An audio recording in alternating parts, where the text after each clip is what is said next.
Red. Deep and endless, like blood dissolved in water, stretching across every surface of his mind. It had been there for as long as he could remember, pulsing faintly behind his thoughts, waiting.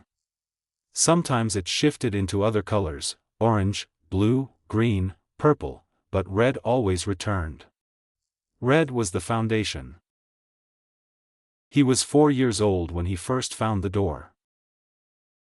It wasn't a real door, of course. It existed somewhere between dreaming and waking, in that strange space where his thoughts felt sharper than usual and his body felt very far away. He'd been hiding in his apartment after a particularly bad day. A shopkeeper had thrown a cabbage at him, which seemed unfair since he hadn't even stolen anything that time, and he'd fallen asleep crying into his pillow. The series name is What If Naruto was the Prince Jinchuriki who controlled all the tailed beasts during Chunin exam. Continue the story. Then he was somewhere else. The ground beneath his feet was dark stone, smooth and cool. Water covered everything else, ankle-deep and perfectly still, reflecting a sky that wasn't quite right. No sun, no moon, no clouds. Just light coming from everywhere and nowhere at once. And ahead of him, massive beyond comprehension, stood a gate. Bars of red metal rose into the darkness, each one thicker than his entire body. Between them, something moved. Something enormous. Another human brat, a voice rumbled, and the sound was like mountains grinding together. Just what I needed. Naruto should have been afraid. Any normal child would have been terrified. But Naruto had spent his entire short life being afraid of things he could see, angry faces, raised fists, cold silence, and this voice, however terrifying, was at least honest about what it was. "Where am I?" he asked. The creature behind the bars shifted, and an eye appeared. Just one, enormous and red, with a slit pupil that contracted as it focused on him. The eye alone was larger than Naruto's entire body. "Inside yourself, fool. Where else would you be? That doesn't make sense." "Nothing makes sense. Get used to it." Naruto sat down in the shallow water. The creature watched him with what might have been curiosity or might have been hunger. He couldn't tell the difference yet. "What are you?" he asked. "What am I?" The voice dripped with contempt. "I am Kurama. I am the Nine Tails. I am rage given form, destruction walking, the beast that shattered mountains and drowned armies. I am older than your village, older than your country, older than the very concept of shinobi." "Oh," Naruto said. Then, after a pause, "I'm Naruto. I know who you are." "Then why did you ask?" The eye narrowed. "I didn't." "You said, another human brat. That kind of means you didn't know which one." Silence stretched between them. The water rippled without any wind to disturb it. Somewhere in the distance, Naruto heard what might have been laughter, faint and echoing. "You're annoying," Kurama said finally. "Yeah," Naruto agreed. "I get that a lot." He didn't know it then, but that conversation was the beginning of everything. The first stone in an avalanche that would reshape not just his life, but the entire shinobi world. He was 4 years old, alone in a village that hated him, and he had just made the strangest friend of his life. He would not meet the others for several more months. The mindscape grew over time. At first it was just that single chamber, the gate, the water, Kurama's massive form lurking behind the bars. But as Naruto grew older and visited more often, the space expanded. New corridors appeared, branching off from the main chamber like veins from a heart. Some led to smaller gates, each one different. One was made of sand that shifted and reformed endlessly. Another seemed carved from cooling lava, radiating heat that Naruto could feel even in this place where physical sensation barely existed. Behind each gate lived another presence. Shikaku was the second one he met. The One-Tails Gate appeared during a thunderstorm when Naruto was 5, materializing in a dream that felt more real than any dream should. The Tanuki's voice was sandpaper rough and perpetually irritated. "Finally noticed me, did you?" Shikaku's eyes gleamed from the darkness behind the sand gate. "Took you long enough. That fox gets all the attention." "Kurama's bigger," Naruto said, because he was 5 and honesty came naturally. "He's also insufferable. Has he told you about the time he lost a fight to a human with yellow hair? Because he never shuts up about it." "That human was extraordinary," Kurama's voice echoed from somewhere distant, and the water rippled with the force of it. "And I did not lose. It was a draw." "You got stuffed into a baby," Shikaku said flatly. "That's losing." The argument that followed lasted 3 hours. Naruto sat cross-legged in the shallow water and listened, learning more about Biju politics and grudges than any human had probably ever known. Shikaku hated Kurama for reasons that seemed to boil down to, the fox thinks he's better than everyone. Kurama hated Shikaku because the Tanuki was a gibbering sandrat with delusions of relevance. Naruto, for his part, found the whole thing fascinating. "Do all of you hate each other?" he asked during a lull in the shouting. The silence that followed was complicated. "Hate is a human word," Shikaku said eventually. "We don't think like you do. We've existed for centuries. Millennia. The disagreements between us are older than your species. But you're trapped together now," Naruto pointed out. "Inside me. So maybe you should learn to get along." "Get along," Kurama repeated, as if the words were foreign. "With him? The sandrat once tried to eat me." "You tried to eat me first." "I was making a point." "What point?" "That I am larger than you." "That's not a point, that's just being obnoxious." Naruto woke up with a headache, but also with a strange sense of warmth in his chest. He didn't understand it yet, but he was beginning to suspect that he wasn't as alone as he'd always believed. Matatabi was different. The Two-Tails Gate was blue flame and gentle heat, and the presence behind it moved with a grace that seemed almost liquid. When Naruto first found her chamber, he was 6, and it had appeared after a nightmare about villagers chasing him. She was curled in the darkness like a cat by a hearth. "You're smaller than the others," Naruto observed. Matatabi's laugh was a crackle of fire. "Size is not the same as power, little one.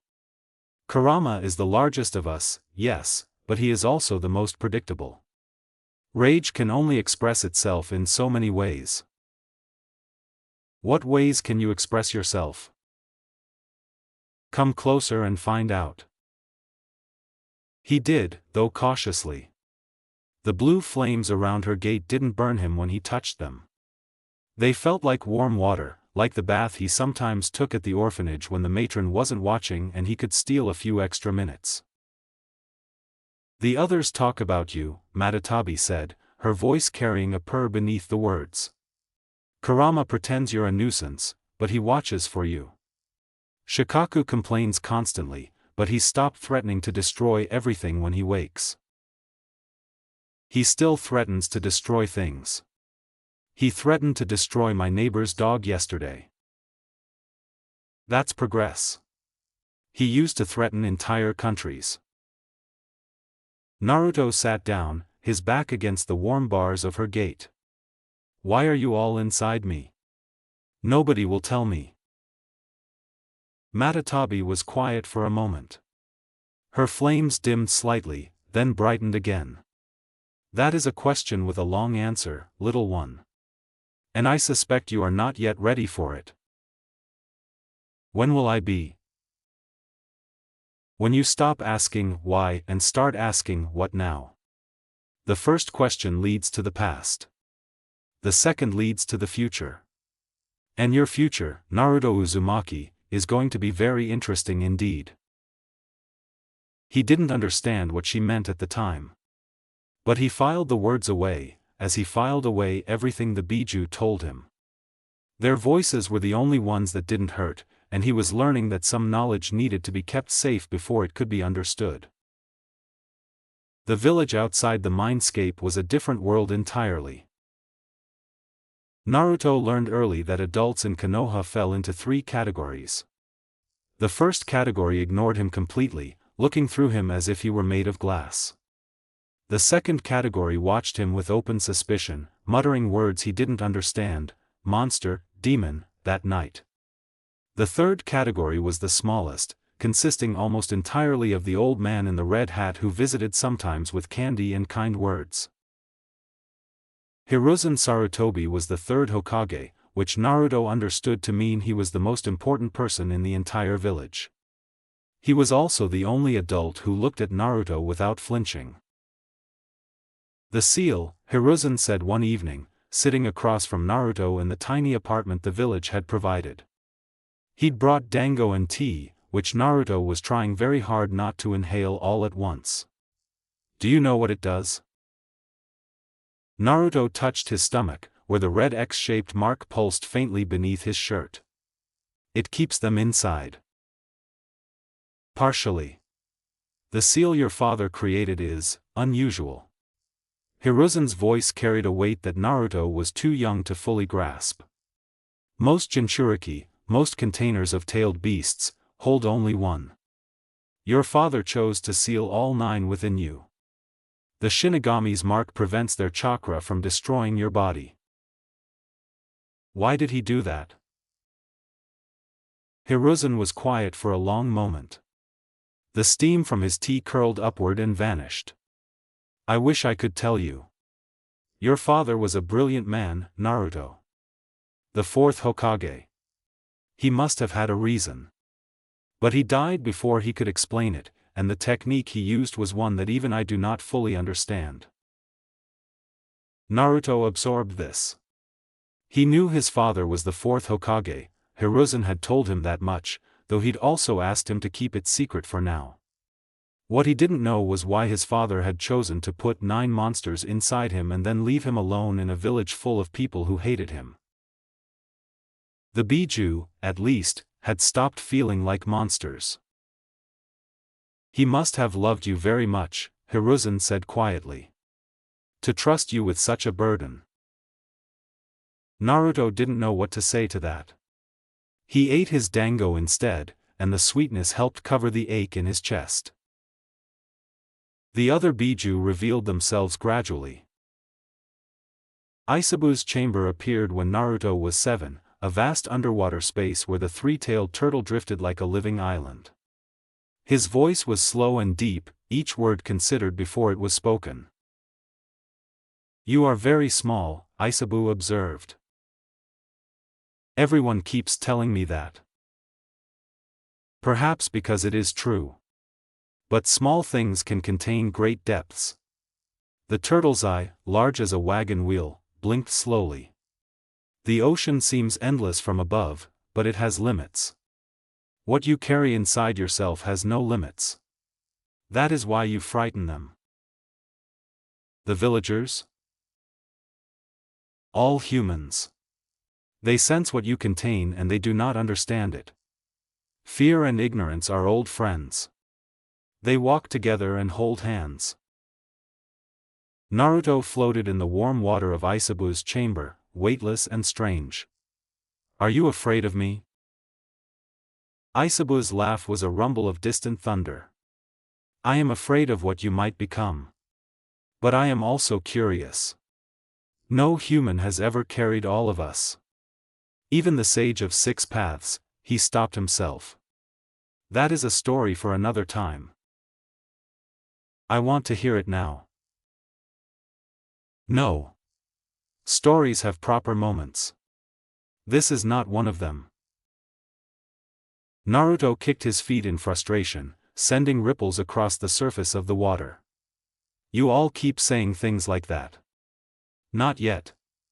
Another time. When am I going to be ready? When you stop demanding answers and start earning them, Isabu said, not unkindly. Patience, Naruto Uzumaki. The ocean did not fill itself in a day. Son Goku was the angriest of them all, at least at first. The Four Tails chamber was volcanic, all red stone and flowing lava, and the great ape who lived there radiated heat that would have killed a normal human instantly. Naruto's mindscape form seemed immune to physical harm, but he still felt the weight of Son Goku's fury pressing against him like a physical force. I remember your father, the ape said, and his voice was a volcano-given speech. He bound us without asking. Without negotiation. He treated us as tools to be used. You were attacking the village, Naruto pointed out. He'd learned some of the history by now, pieced together from Hiruzen's careful explanations and the Biju's own fragmented memories. My dad was protecting people. He was protecting his people. The distinction matters. Son Goku's eyes burned like coals. We did not choose to be weapons. We were made into weapons, long before your village existed, long before the concept of Konoha was even a dream in some human's mind. And now we are trapped inside a child who does not even understand what we are. Then teach me. The request seemed to surprise him. The heat emanating from his chamber flickered, dimmed slightly. What? Teach me, Naruto repeated. Everyone tells me I don't understand. But nobody explains anything. So teach me. What are you? Where did you come from? What do you want? Son Goku stared at him for a long time. The lava around his chamber slowed and thickened.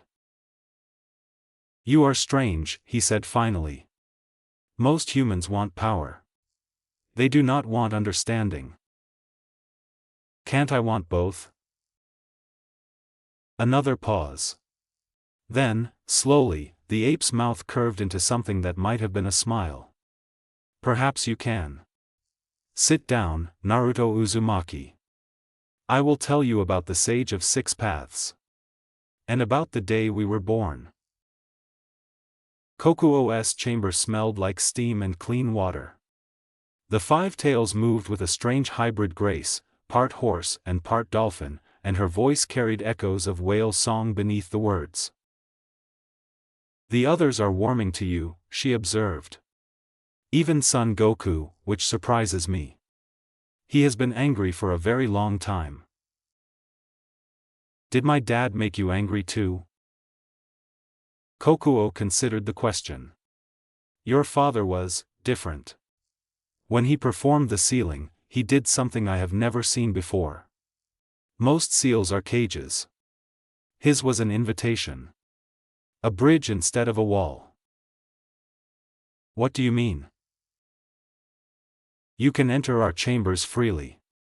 You can speak with us. You can learn from us. That is not how Jinchuriki seals are supposed to work. Her steam swirled in complex patterns. We were meant to be prisoners. But your father built us a home instead of a prison. I have spent 8 years wondering why. Naruto had wondered the same thing.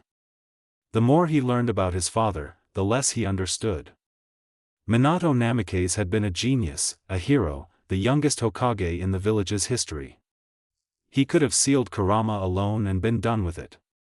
Instead, he'd performed a forbidden technique that should have been impossible, binding all 9 Biju into a single vessel.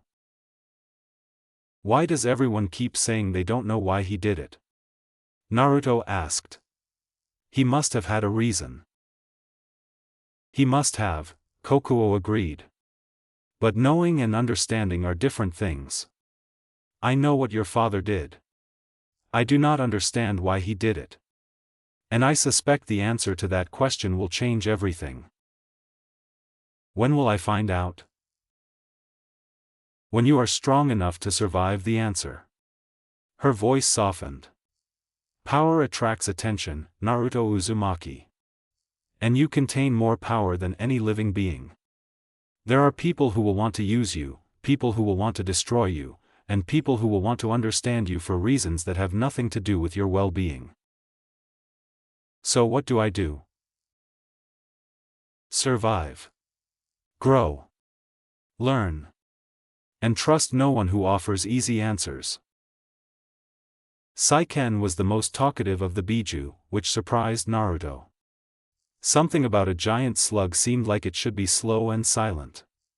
But the six tails chattered constantly, her voice bubbling up like a spring. Ooh, another visit. You're my favorite Jinchuriki, you know. Not that I've had others. Well, I have, but they were all terrible. One of them tried to use my acid to dissolve a mountain. A mountain. Can you imagine? Why would someone want to dissolve a mountain? To build a road, apparently. Humans are very strange about roads. They'll destroy anything to make traveling slightly faster. I never understood it. If you want to go somewhere, why not just enjoy the journey? Naruto had no answer for that. He sat in Saiken's chamber, which was humid and warm and smelled faintly of chemicals, and listened to her ramble about roads and mountains and the various humans who had tried to use her power over the centuries. The secret to acid, Saiken said, finally circling back to something useful, is control. Most people think it's about making things dissolve faster. But the real art is making things dissolve exactly as much as you want them to. A single drop in the right place can do more than a flood in the wrong one. Can you teach me? Of course I can teach you. That's what I'm here for. Well, I'm here because your father sealed me here. But if I'm going to be stuck inside a human child for the rest of eternity, I might as well make myself useful. She paused. Also, the others would never stop mocking me if I didn't help. Shikaku is insufferable when he thinks he's being more cooperative than someone else. Shikaku is insufferable all the time. True. But he's worse when he has ammunition. Komiai was the hardest to find. The Seven Tails chamber was hidden behind a maze of corridors that shifted every time Naruto tried to navigate them, and it took him nearly a year of searching before he finally stumbled into the right path. The beetle was enormous, iridescent, beautiful in a way that made Naruto's chest ache. Light played across Komiai's shell in patterns that seemed almost like language. I was wondering when you'd find me, Komiai said, and her voice was the hum of wings. The others all placed their chambers where you could reach them easily. I wanted to see if you would keep searching.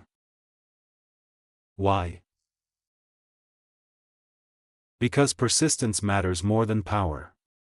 You contain 9 of the most powerful beings in existence, but that means nothing if you give up when things become difficult.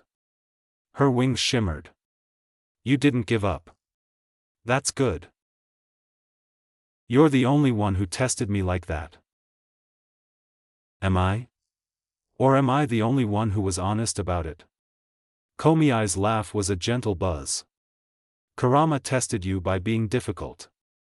Shikaku tested you by being hostile. Son Goku tested you with anger. Everyone tests, Naruto. We just use different methods.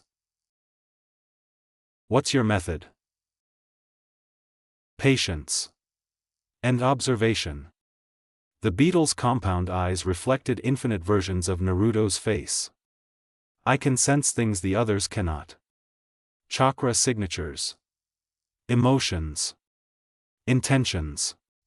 When you are near other humans, I feel what they feel toward you. Most of it is fear. Some of it is hatred. But there are exceptions. Like the old man? The Hokage? Yes. He feels guilt and hope in equal measure. He carries you like a responsibility, but also like a promise. Komiai paused. And there is a girl. Small. Dark hair. Pale eyes. She watches you from a distance, and when she does, her chakra becomes very calm. She feels safe when you are near. Naruto thought about this. He'd noticed the girl a few times. She was always alone, always quiet, always disappearing around corners before he could talk to her. He'd assumed she was afraid of him, like everyone else. She's not afraid? No. She is something else entirely. Komiai's wings hummed with what might have been amusement. But that is her story to tell, not mine. I only mention it so you understand that you are not as alone as you believe. Gyuki was the second to last Biju that Naruto met, and by far the most philosophical. The Eight Tails chamber was dark and cool, and the massive ox-octopus hybrid moved with a slow deliberation that spoke of centuries of careful thought.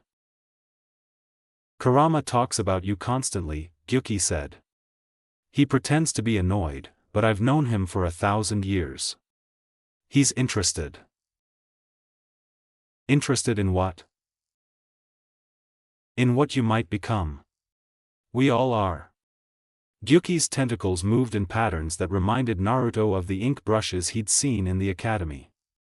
The Sage of Six Paths created us from the Ten-Tails chakra. We were meant to be separate. Distinct. The idea of reunification was never considered, because it was assumed to be impossible. But I have all of you inside me. Yes. And that creates possibilities that even the sage never imagined. Gyuki's voice dropped, became more serious. The others have been gentle with you. They have protected you from certain truths. I will not do that. What truths? The seal on your stomach is not just keeping us contained. It's changing. Growing. The red X is not a static design, it's a living construct that is slowly binding us to you in ways that go beyond simple containment. Naruto touched his stomach. What does that mean? I don't know. Neither do the others, though Kurama suspects more than he admits. But I can tell you this, your father was not just sealing weapons. He was building something. A bridge, as Kokuo said. A connection.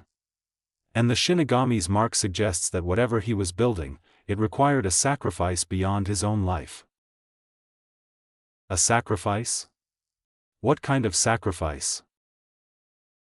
That, Gyuki said quietly, is the question that should keep you awake at night. The Shinigami does not lend its power freely. Every technique involving its mark has a cost. And your father paid a price that we still do not understand. Naruto wanted to ask more questions, but Gyuki's chamber began to fade, the darkness pulling back like a tide.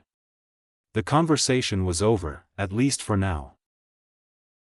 But the questions remained. Hiruzen arrived at Naruto's apartment on the morning of his 8th birthday carrying a large package wrapped in plain brown paper. Naruto had been awake since dawn, not because he expected presents, he'd learned not to expect presents, but because the Biju had been arguing about something all night and the noise in his head made sleep impossible. Happy birthday, Naruto, the Hokage said, setting the package on the small table. You've grown. People keep doing that, Naruto said. Growing, I mean. It's annoying. It does tend to happen whether we want it to or not. Hiruzen sat down in the chair that had become his designated spot over the years. His old bones creaked in ways that Naruto could hear from across the room. Open it. The package contained several things. A gourd, small enough for a child to carry, filled with fine sand. A collection of scrolls, each one labeled with a different element: fire, water, earth, lightning, wind. A book on chakra control written by someone Naruto had never heard of. And a training uniform, orange and black, that fit him almost perfectly. The sand is for Shikaku's abilities, Hiruzen explained. The scrolls are for the others. I don't know which elements you'll be able to access, but I suspect it will be more than most shinobi ever dream of. The book is for control. Without control, power is just destruction waiting to happen. And the uniform? That's because you like orange. Hiruzen smiled, and for a moment he looked less like a Hokage and more like an old man who had seen too many children grow up too fast. I remember your mother. She had a fondness for bright colors too. Naruto's hand stilled on the fabric. You knew my mother? Kushina Uzumaki. She was extraordinary. Fierce. Loyal. Her temper was legendary, but so was her kindness. Hiruzen's eyes grew distant. She loved your father more than anything in this world. And when she learned she was pregnant with you, she was happier than I had ever seen her. Why didn't you tell me about her before? Because knowing about her would have led to questions I wasn't ready to answer. Questions about that night. About the attack. About why you carry what you carry. Hiruzen met Naruto's eyes. You're old enough now to start learning. Not everything. Some truths require more maturity than 8 years can provide. But you deserve to know that you were loved. Both of your parents loved you more than their own lives. Naruto sat very still, the orange fabric crumpled in his hands. In the back of his mind, he felt the Biju listening. Even Shikaku had gone quiet. The other kids at the academy, Naruto said slowly. They have parents. Families. People who wait for them after class. I know. Why couldn't I have that?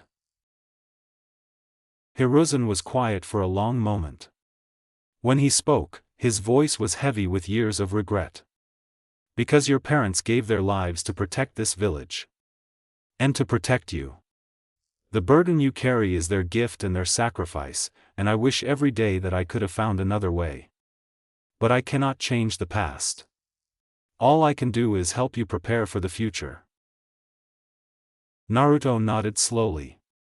He didn't cry, he'd learned not to cry where anyone could see, but something shifted inside him. A wall, maybe. Or a door opening. Will you tell me more? About them? As much as I can. But Naruto, Hiruzen leaned forward, his voice dropping. The seal you carry is not common knowledge. Most of the village knows you contain the 9 tails, but they don't know about the others. That secret must be protected. If certain people learned what you truly are, the consequences would be severe. Certain people? Enemies of Konoha. And Hiruzen hesitated. There are those within the village who might see you as a threat rather than an asset. People who believe that power like yours should be controlled, or eliminated. Are they going to hurt me? Not while I am Hokage. But I will not be Hokage forever. And when I am gone, you will need to be strong enough to protect yourself. Hiruzen stood, his old bones creaking again. Train hard, Naruto. Not just your body, but your mind. Learn everything the Biju can teach you. And when the time comes, be ready. Ready for what? For whatever is coming. Hiruzen moved toward the door, then paused. One more thing. There is a girl in your age group. Hinata Hyuga. She comes from a powerful clan, but she is struggling. Her father is harsh with her. Her younger sister is surpassing her. She is alone in a house full of people. Why are you telling me this? Because I think you might understand her better than most. And because everyone deserves at least one friend. He left before Naruto could respond. The door clicked shut, and Naruto sat alone with his presence and his thoughts and the 9 voices murmuring in the back of his mind. Hinata Hyuga, he said aloud, testing the name. And somewhere in the mindscape, Komiai's wings hummed with quiet satisfaction. Chapter 2, The Color of Chakra. The Academy's training ground smelled like sweat and grass and the faint metallic tang of chakra. Naruto arrived early, as he always did, because arriving on time meant walking through crowds that parted around him like water around a stone. Better to be first. Better to claim his space before anyone could take it from him. Today, however, someone had beaten him there. A girl stood at the edge of the training field, her dark hair falling past her shoulders, her pale eyes fixed on the ground as if she were trying to count every blade of grass. She didn't move when Naruto approached. Didn't look up. But her shoulders tightened in a way that suggested she knew exactly where he was. "Hinata?" Naruto said. She flinched. Actually flinched, like the sound of her own name was a blow she'd been expecting. "Why yes? I'm Naruto. You're in my class." "I know." The words came out barely above a whisper. "I know who you are." Naruto waited for the familiar reaction, the fear, the suspicion, the muttered words. But Hinata didn't back away. She didn't glare. She just stood there, trembling slightly, her fingers twisting together in front of her. "You're always alone," Naruto observed. He'd meant it as a statement of fact, but something in Hinata's expression made him realize it sounded like an accusation. "I mean, I'm always alone too. So I noticed." "You're not alone," Hinata said. "You have." She trailed off, her face reddening. "Have what?" She shook her head, apparently unable to continue. The silence stretched between them, uncomfortable and strange. Naruto was used to silence, the kind that came from being ignored, but this was different. This silence was full of things unsaid. "Do you want to train together?" Naruto asked, surprising himself. The words had just come out, bypassing whatever filter normally kept him from reaching out to people. "I have this new sand gourd thing, and I'm supposed to learn how to use it, but I don't really know where to start." Hinata finally looked up. Her eyes were pale, almost white, with a faint lavender tint that caught the morning light. The Hyuga eyes. Byakugan eyes. Naruto had heard the other kids whisper about her clan, about the power they carried and the pressure they put on their children.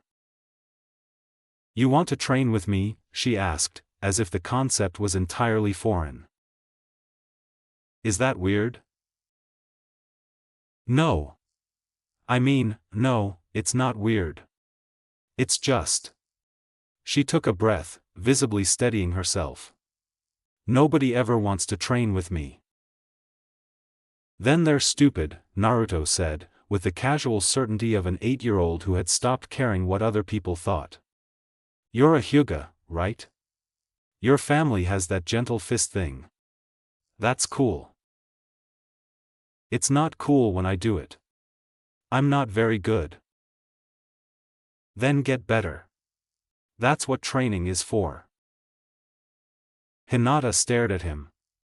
Her expression was strange, not afraid, not suspicious, but something else entirely.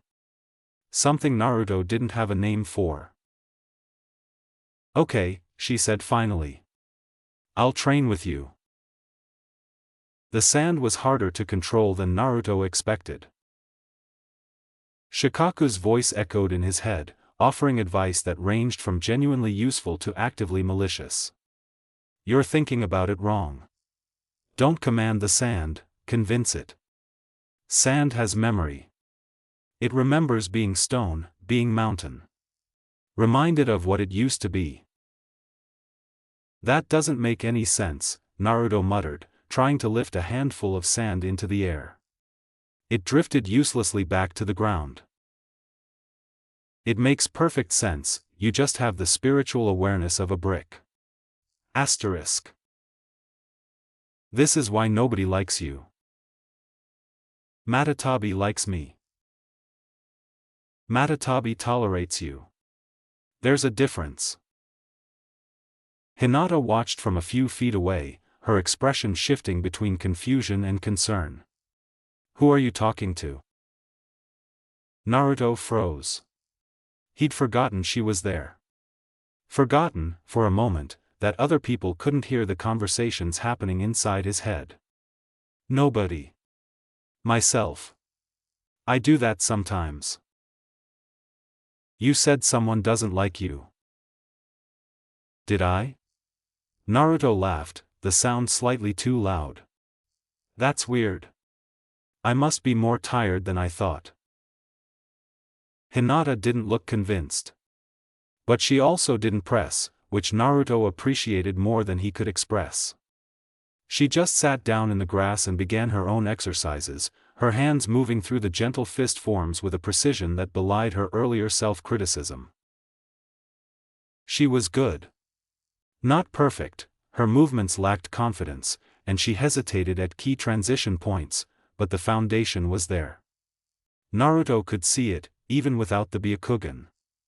The way her chakra flowed through her palms, the way her feet positioned themselves for maximum stability.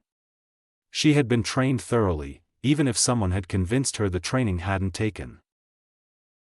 Your stance is solid, Naruto said, because the Biju had taught him to observe chakra flow and he could see hers clearly. But you're holding back. You're afraid of hitting too hard. Hinata's hands stilled. How can you tell? I can see your chakra. Not like a Byakugan, it's different. I can just see it. Feel it. Yours is strong, but it gets dim when you're about to strike. Is that a Kekkai Genkai? I don't think so. Naruto considered how much to reveal. The Hokage had warned him about secrecy, but Hinata didn't feel like a threat. She felt like someone who needed to hear something true. I have a lot of chakra. More than most people. And I can sense things. Different types of chakra, different elements. Yours feels like light. Sharp and clean. Light, Hinata repeated. The word seemed to please her. My father says my chakra is weak. Your father sounds like an idiot. Hinata's eyes went wide. You can't say that. He's the head of the Hyuga clan. I just did say it. And I'll say it again if you want. Naruto crossed his arms, channeling a confidence he didn't entirely feel. If someone tells you you're weak when you're clearly not, they're either lying or stupid. Which one is your dad? Neither. He's just demanding. He wants me to be stronger. There's a difference between demanding and crushing. Kurama, Naruto caught himself. I mean, I read that demanding teachers help students grow, but crushing teachers just make students afraid. And afraid people can't fight properly. Hinata was quiet for a moment. Her hands had stopped trembling. Where did you read that? In a book. It wasn't exactly a lie. The Biju's collective knowledge was basically a library, even if that library lived inside his head and occasionally argued with itself at 3 a.m. The point is, you're better than you think you are. I can see it. Thank you, Hinata whispered. And then, even quieter, nobody has ever said that to me before. The academy years passed in a blur of training and loneliness and occasional moments of connection. Naruto's control over his chakra improved slowly. The Biju were patient teachers when they wanted to be, and Hiruzen's scrolls provided a framework for abilities that might otherwise have been overwhelming. By the time Naruto was 10, he could manipulate sand with reasonable precision, manifest small amounts of Matatabi's blue flames, and even produce droplets of Seiken's corrosive bubbles. The other students noticed. They couldn't help but notice, because Naruto's chakra was becoming increasingly visible. It manifested in colors, 10 distinct shades that seemed to correspond to different aspects of his power. "Look at the freak," one of the civilian children whispered during a chakra control exercise. "His energy is all wrong." Naruto ignored the comment. He'd gotten good at ignoring comments. But the colors were getting harder to hide. Red was Kurama's influence, raw power, aggression, the overwhelming force of the Nine-Tails chakra. It flared when Naruto was angry or afraid, and it was the color that made the other children back away. Gold was something else. It emerged when Naruto was calm and focused, and it felt less like a Bijuu's influence and more like his own energy asserting itself. The final color, the one that represented Naruto himself rather than the being sealed within him. The other 8 colors shifted depending on which Bijuu's abilities he was accessing. Sand manipulation brought a tan, earthy tone. Matatabi's flames manifested as blue-white. Isabu's water techniques were deep aquamarine. Son Goku's lava burned orange-red. Kokuo's steam was pale silver. Seiken's acid bubbled in shades of green-gold. Komiai's sensory abilities produced an iridescent shimmer. And Gyuki's ink techniques manifested as deep purple-black. 10 colors. 10 aspects of power. And Naruto was beginning to understand that learning to use them separately was only the first step. "The colors aren't separate," Gyuki explained during one of their mindscape conversations. "They're different expressions of the same underlying chakra. Yours, ours, the lines between them are blurring. That's what the seal is doing." Is that bad? It's unprecedented. Whether it's bad depends entirely on what happens next. Helpful as always. I try. Sasuke Uchiha was impossible to ignore. He moved through the academy like a prince among peasants, his dark hair immaculate, his posture perfect, his expression carefully neutral. The girls swooned. The boys envied. The instructors praised. And Naruto, watching from the back of the classroom, felt something complicated stirring in his chest. It wasn't jealousy, exactly. It was more like recognition. Sasuke was alone too. Naruto could see it in the way he held himself apart, the way his eyes never quite focused on anyone, the way his chakra felt cold and distant even in a crowded room. But where Naruto's loneliness made people uncomfortable, Sasuke's made them worship. "The Uchiha boy," Kurama rumbled. "His chakra feels familiar." "Familiar how?" "Like Madara. Less powerful, certainly, but the same flavor. The same hatred."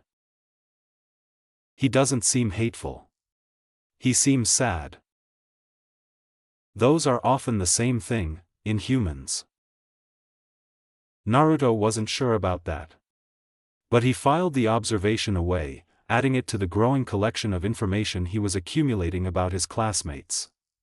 The Bijuu had taught him to observe, to watch chakra signatures, to read body language, to notice the details that other people missed. It was a survival skill as much as anything else. Sasuke was interesting. His chakra was pure and powerful, but it was also wounded. There was a crack running through it, invisible to normal eyes but obvious to Naruto's enhanced perception. Something had broken inside the Uchiha air, and the pieces hadn't quite healed. Naruto understood that feeling better than most.